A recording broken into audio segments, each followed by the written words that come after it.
Hello, and welcome to Between the Rows. I'm Geraldine Witchers, reporter with the Manitoba Co-operator.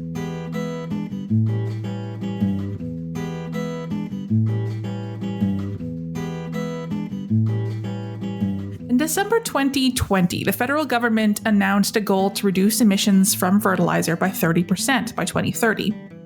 It got a bit of notice then. Certainly, farmers and ag groups were concerned about this vague pronouncement. But in the last little while, maybe because the government has been rolling out programs related to this, maybe because of consultations with ag groups on how to go forward, but things have kind of blown up.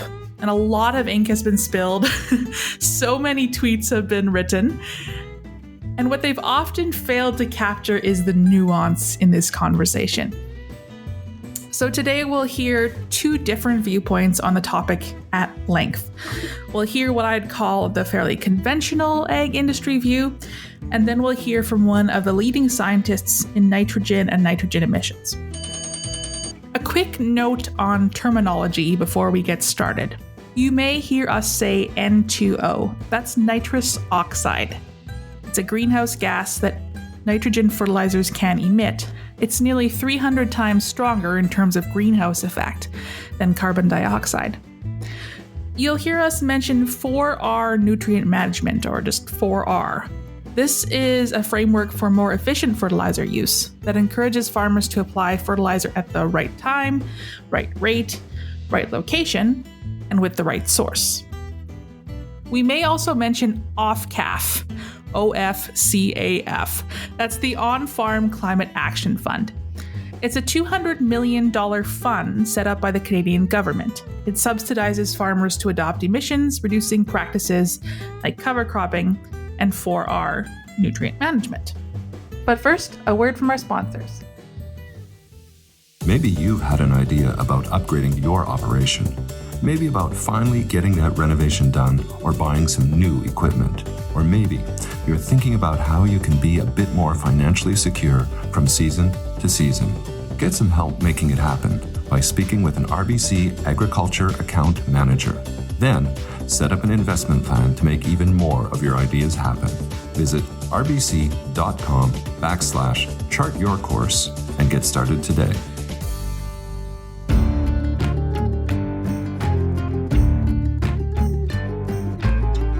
All right, let's get into it. So my name is Karen Proud, and I am the president and CEO of Fertilizer Canada. So basically, we're an industry trade association that represents the manufacturers and retailers of fertilizer products.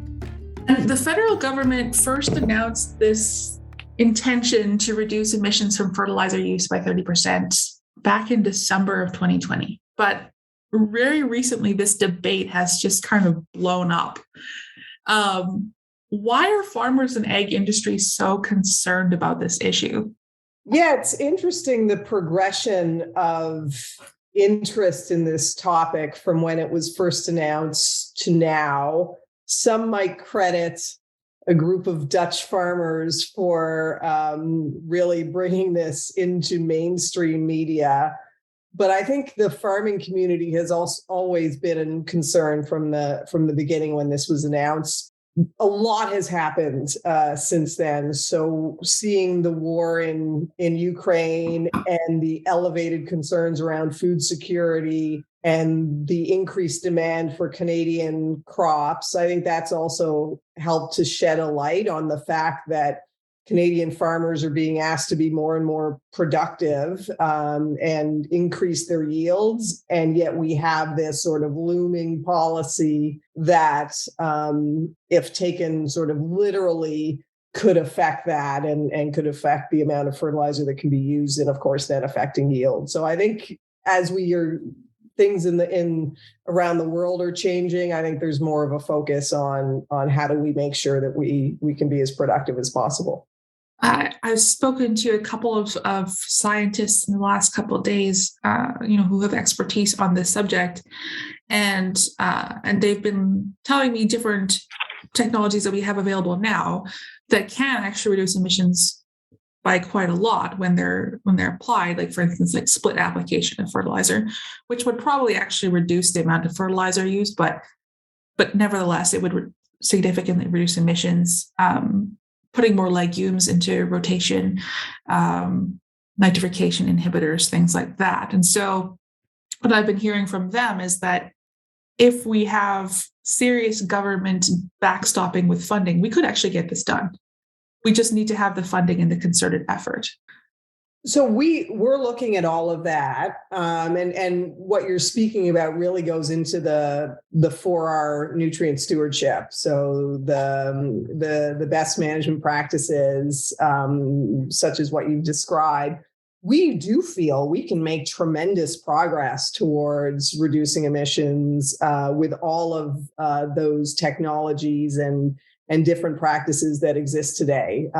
We 100% feel that we can make some progress. We can reduce emissions. There's no question. To what extent? It really depends on the uptake of those best management practices at the farm level, and they don't come without cost to farmers. So that's really where we have to look at what is reasonable to achieve in the time frame that we have at the cost to the farmers.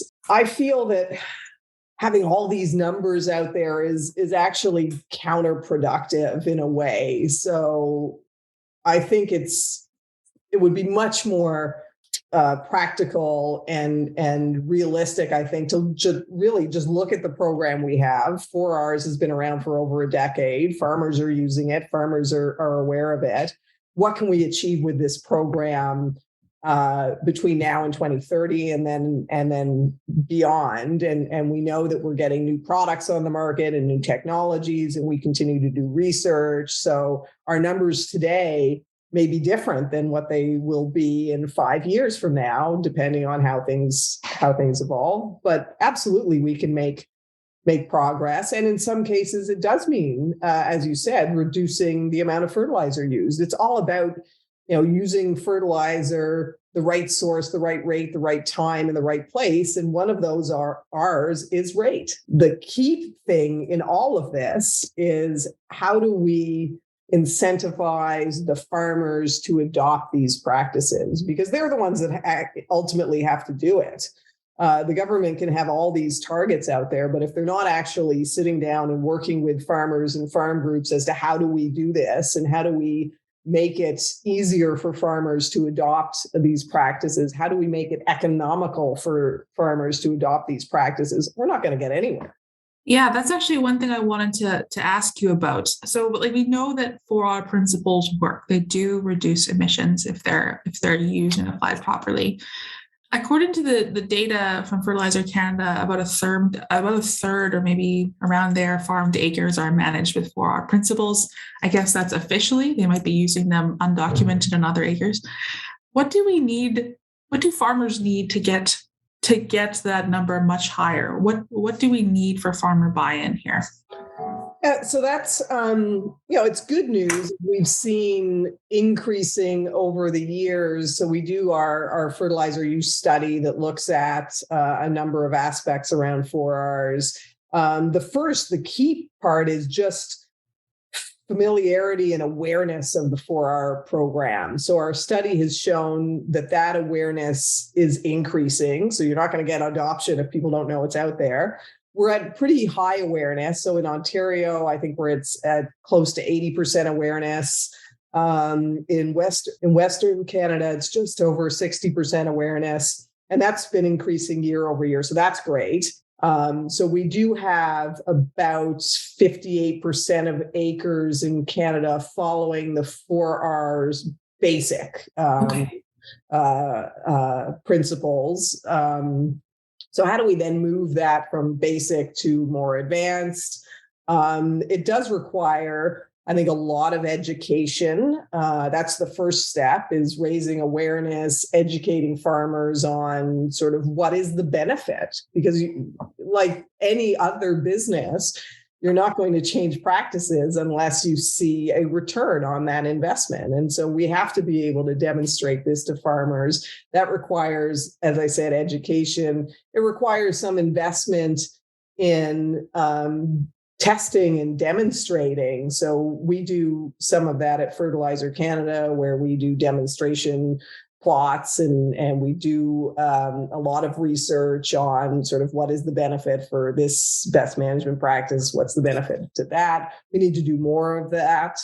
But then there also needs to be some sort of financial incentive for farmers to be able to take up these new practices. One of the things we've been advocating for is to ensure that farmers are able to then participate in the carbon markets. So if they are reducing their carbon footprint, using the 4R principles at the most advanced level, they should be able to then participate in the carbon markets and get some compensation for that to offset some of their costs. But ultimately, I think the government needs to once they've really bought into the 4R program as a way to reduce emissions, need to have those conversations directly with farmers as to what's it going to take to incentivize them to change practices. I guess sort of the question I feel kind of needs to be asked is that, you're Fertilizer Canada,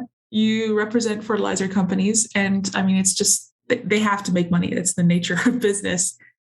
How do you respond to the idea that you're invested in maintaining the status quo? I know a lot of people have raised that, but we've never been invested in maintaining the status quo, at least not for well over a decade. And as I said before, 4Rs is really all about the most efficient use of fertilizer. And rate, which is the amount of fertilizer used, has always been a key part of 4Rs. And I think, as any industry, you want your customer to use your product in the most effective and efficient way, because you need to be seen, or your product needs to be seen as being useful. And today, I don't know any farmer that is over applying their inputs just for the sake of it, especially with the cost of these inputs the way they are today. And so we have really created this program to work as closely as possible with the customers for them to get the most out of the product that they're buying. I think from the fertilizer sector, we know that people need fertilizer in order to grow crops. That's a given. The fact that there's not as much land, and we're being asked to be more and more productive on the land that we have, we know that is going to require the use of even more fertilizer. What we want to make sure is that fertilizer is being used most efficiently in order to ensure that it's done in a sustainable way. And we've always been about that. And certainly in the last more than a decade, as we've been trying to implement 4Rs right across Canada. And we are so committed to that. So many of our resources go into that. I think it's hard to say that we're not committed to reducing emissions, and where required, using less fertilizer. Of course, in some cases, it may mean using more fertilizer. It's not a sort of one approach right across the country. Here's how it works. It's, as I said, it's really just about using the products in the best way. This fertilizer use has been going up over the past decade. It has, as has our productivity. So as farmers are being asked to, and as business people wanting to produce more and more crops, they have to use more fertilizer. That's just science. You're being asked to do more with less. So yes, the fertilizer use has been increasing as our productivity has been increasing, as the amount of land we use sort of shrinks, and you're being productive on the most productive parts of the land. And now, as global demand for Canadian agriculture increases, we're going to have to do more and more. So fertilizer use is going up. But what's also exciting is all these new products that are coming on the market that also help to manage emissions and be more sustainable.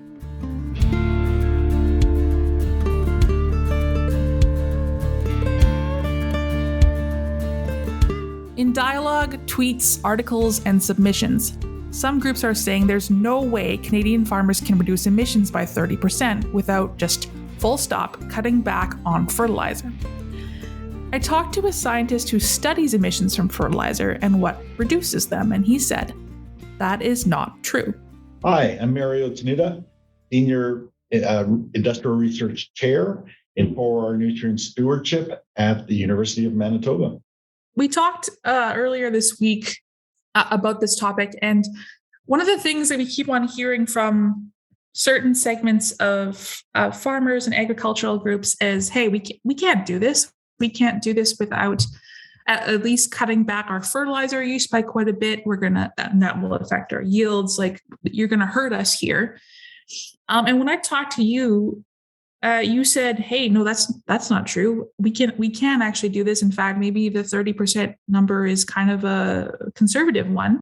How can we do this then? Yeah, I find that very interesting about how controversial that target is, because that target is really conservative.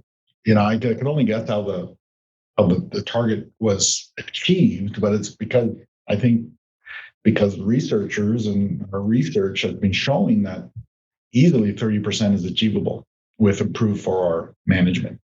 And so I think the government really took a pretty low bar, actually, at 30%, because it's achievable without drastic changes in like just fundamental shape of our cropping systems, okay, how we produce food.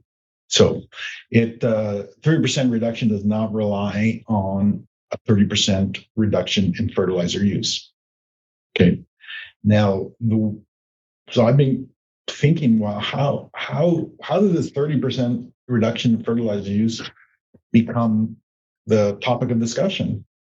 I was like really confused by this because nowhere does the government ever say that. And it's because in how we report emissions annually under obligations to the United Nations, to the IPCC, is we have a algorithm, the calculations. And as it stands right now, the fundamental base of that calculation for N2O emissions is how much fertilizer, nitrogen is used. And at the moment, it takes in climate and topography, irrigation, a few things like that, a texture, so soil attributes. But it doesn't take into account any management attributes of my field.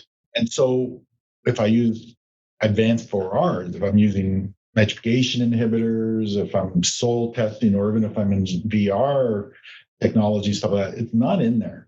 So when you look at it at face value, the government's going to reduce emissions by 30%. How are they going to do that based on the calculation method? Well, there's only one way to do that, and that is reduce fertilizer by 30%. Okay. Now, I'm on the inside of this because our data and data of colleagues are used to update the protocol for these emissions. It's in the works to include management practices. Okay? It takes time. We need to build up enough data for enough regions of Canada then that we can have confidence then to go to the United Nations and request a revision of the protocol. And we do have a recent revision of the protocol. There's a tweaking of basically our original Canada-made protocol, which is really tweaking the climate and soil conditions.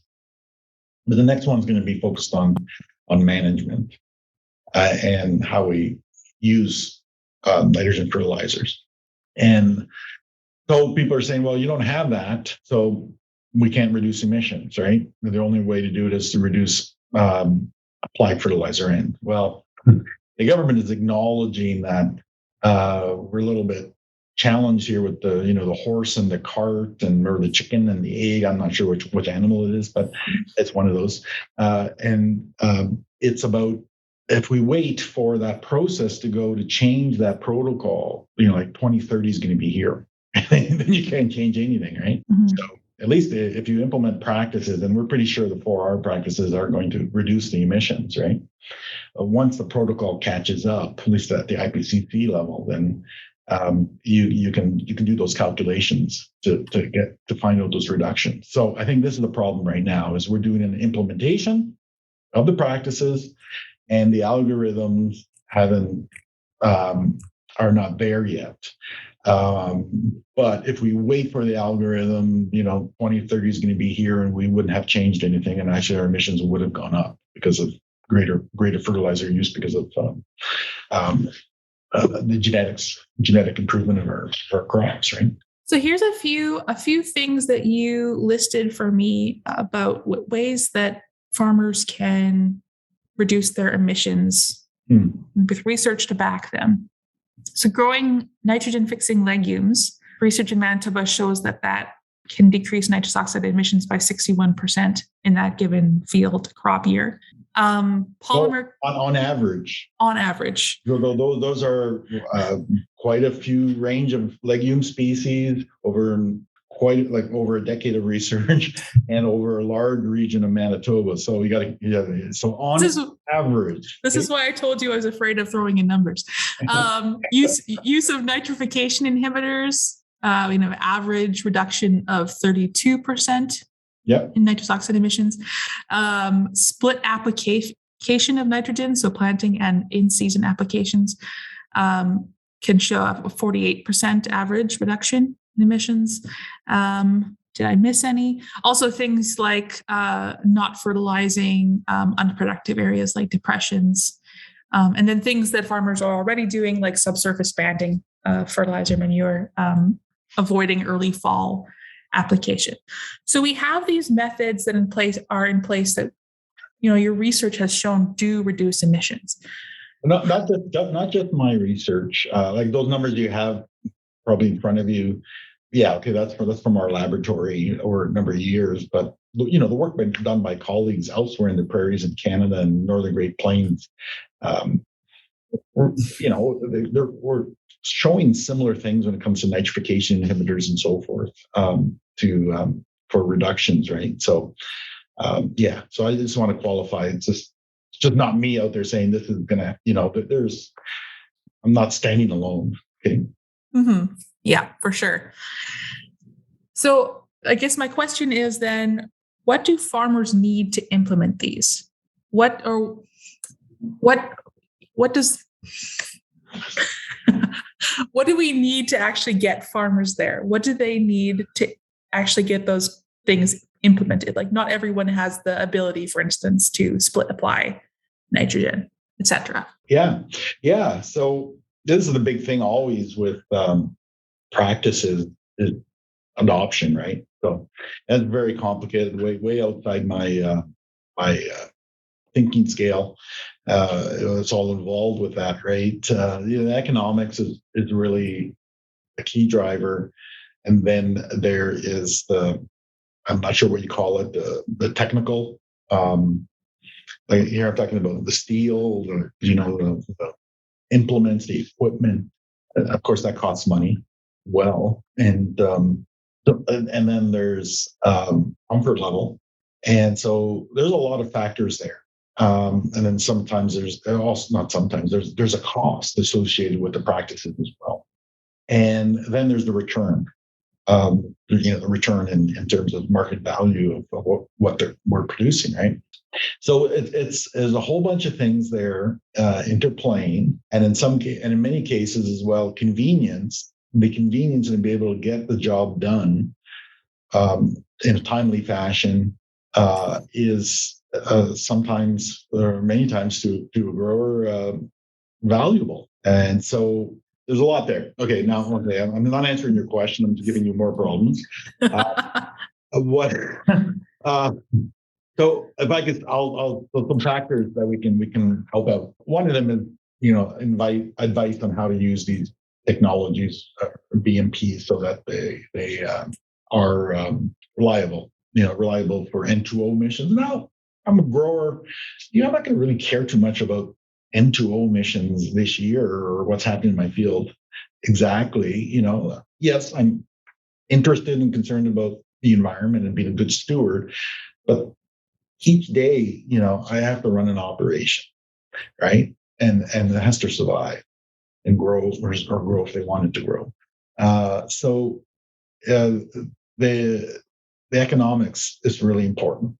So I think as researchers, we need to be able to show what's going on with the economics with these practices. Okay, what's the cost of the technology in terms of equipment? Well, any farmer is going to know the cost way more than I do for that stuff, right?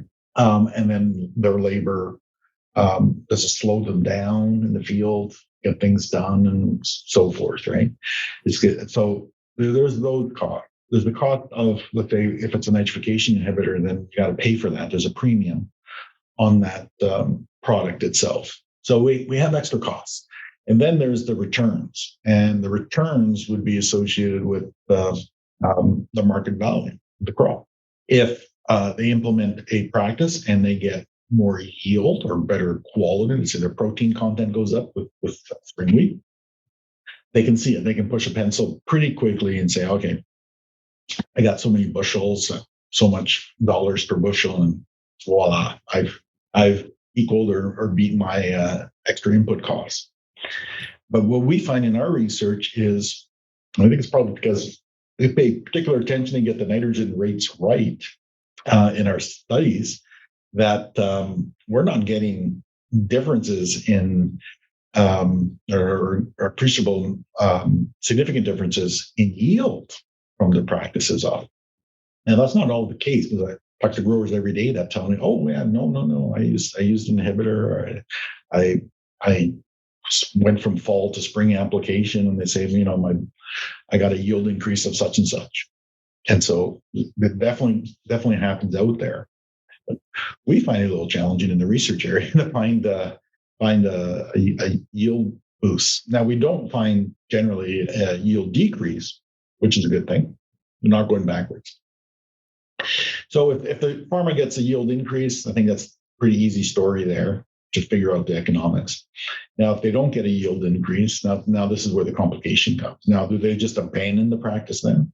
Well, I say no, because the better for our nutrient stewardship, the whole goal of it is to improve nitrogen use efficiency. Okay, that's a big fancy word, but it means reduce the losses and more of the fertilizer is available to the crop and gets into the crop. Okay, and I'm talking the roots, the shoots, leaves, and grain. Okay, and you reduce the losses, more is left over. I shouldn't say the word left over. More is available to the crop.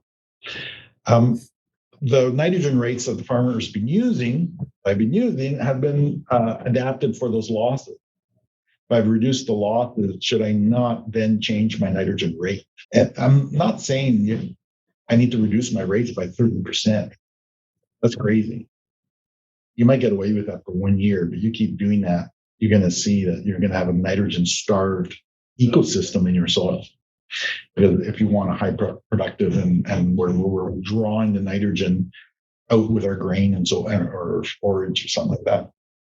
So what I've been thinking about lately is, hey, we're expected to reduce losses. We can measure those actually, and with these new practices, let's consider reducing the rate of nitrogen then.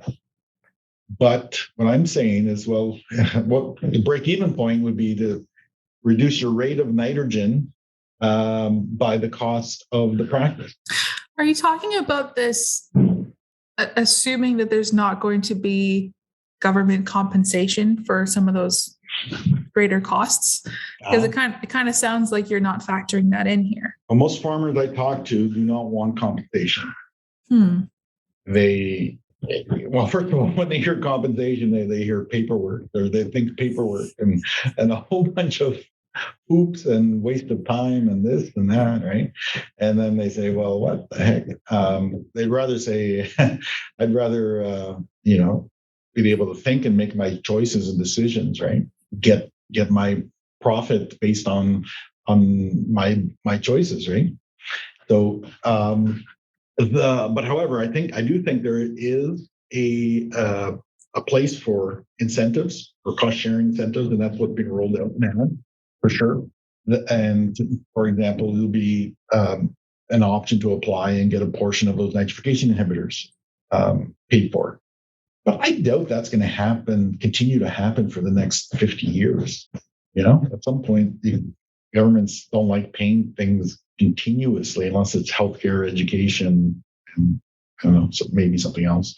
But other than that, they like to wean off paying stuff, right?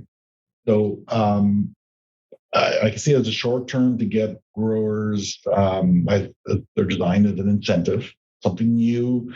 Maybe they feel it's a high risk for them, and so we would kind of share that risk in terms of the cost. Okay, so yeah, I do see them there as a potential. In submissions to the federal government, groups like the Grain Growers of Canada, Western Canadian Wheat Growers, and National Farmers Union, NFU, have pointed out that Canada has set goals to increase its agricultural exports from $55 billion in 2015 to $85 billion in 2025.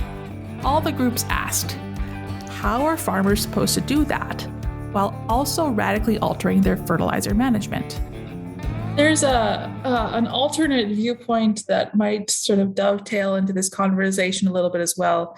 The NFU just wrote a submission paper. By the time this podcast comes out, it will be out, but I got a preview copy. And they talked about these 4R practices, things that will reduce emissions, and they're like, that's great, that should happen.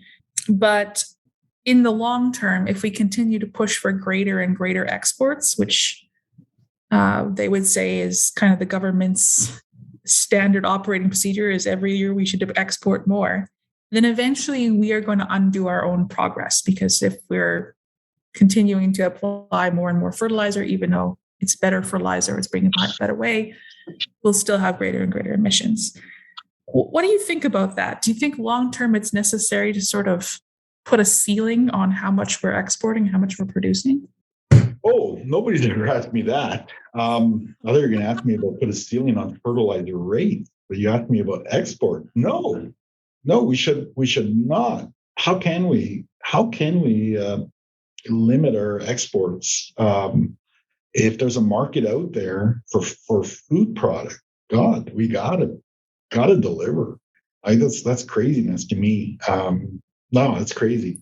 I might even be unethical, to tell you the truth. However, how we produce that food is still very important. How we do it, and the benefits to soil health or the consequences to the environment also need to be considered as well. So, I'm not sure. I wouldn't quite call it a balancing act that we got to be doing, but I call it a challenge. It's a challenge of providing export products because they are in demand. Like, we're not selling bombs here or something like that. We're selling something useful, right? It helps humanity.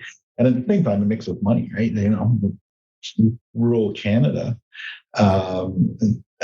rural Canada, it's there because of agriculture. I'd hate to see, our communities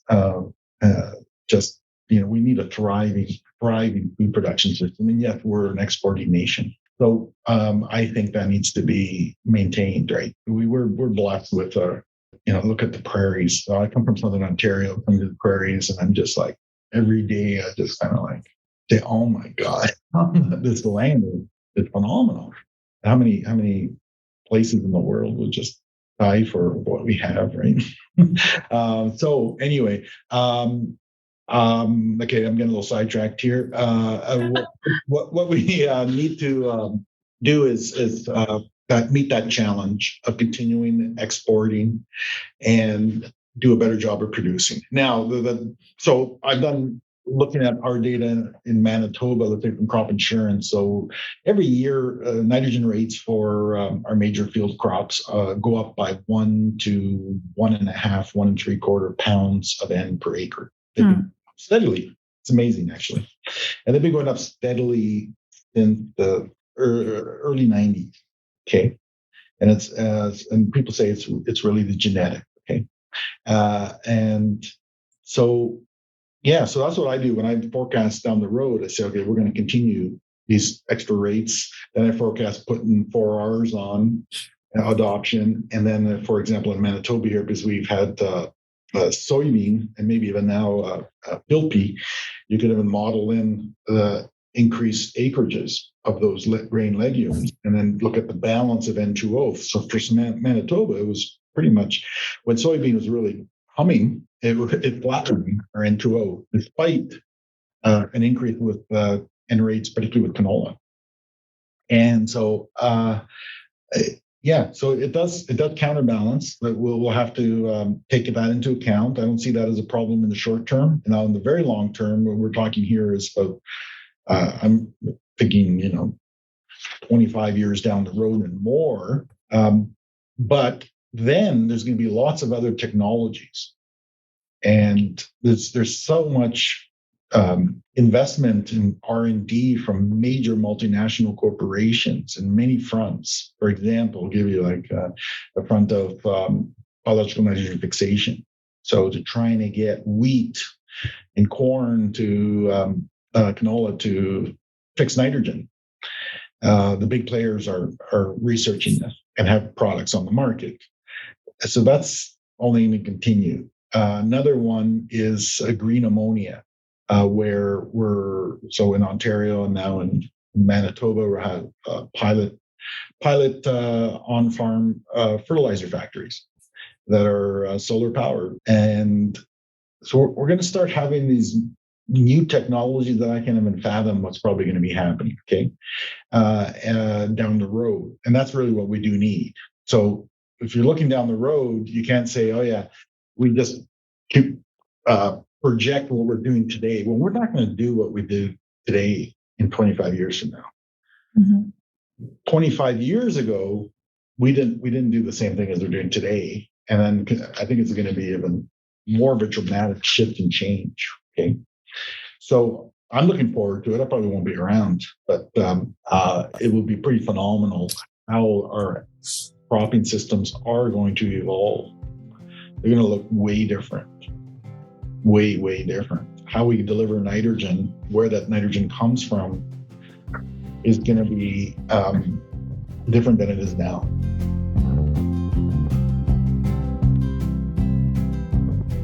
Since I spoke with Mario, I talked to the NFU's Darren Qualman. He clarified that the NFU isn't against increasing exports, but said we can't continue to increase our outputs by increasing our inputs.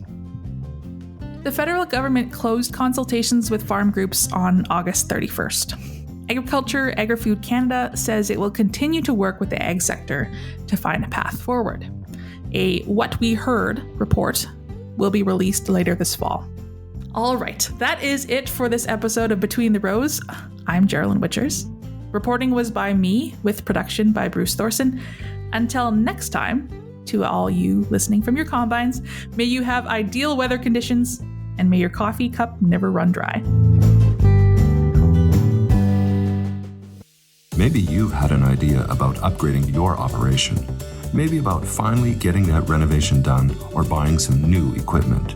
Or maybe you're thinking about how you can be a bit more financially secure from season to season. Get some help making it happen by speaking with an RBC Agriculture Account Manager. Then, set up an investment plan to make even more of your ideas happen. Visit rbc.com/chartyourcourse and get started today.